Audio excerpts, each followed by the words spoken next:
Summer special mango ಉಪ್ಪಿನಕಾಯಿ ಯಾವ ಥರ ಮಾಡೋದಂತ ಹೇಳ್ಕೊಡ್ತೇನೆ.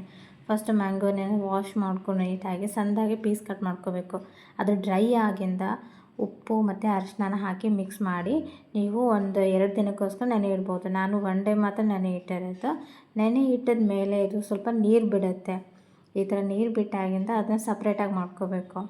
ಸಪ್ರೇಟಾಗಿ ಎತ್ತಿಟ್ಕೊಂಡಾಗಿಂದ ನಾವು ಒಗ್ಗರಣೆಗೆ ರೆಡಿ ಮಾಡ್ಕೋಬೇಕು. ಫಸ್ಟು ಸ್ವಲ್ಪ ಮೆಣಸಿನಕಾಳು, ಜೀರಿಗೆ, ಬಡೆಸೊಪ್ಪು, ಸಾಸಿವೆ, ಸ್ವಲ್ಪ ಮೆಂತ್ಯ ಹಾಕ್ಕೋಬೇಕು. ಜಾಸ್ತಿ ಆದರೆ ಕಹಿ ಆಗುತ್ತೆ. ಇದನ್ನೆಲ್ಲ ಸರಿಯಾಗಿ ಹುರ್ಕೊಂಡು ರುಬ್ಕೊಂಡು ಇಟ್ಕೋಬೇಕು.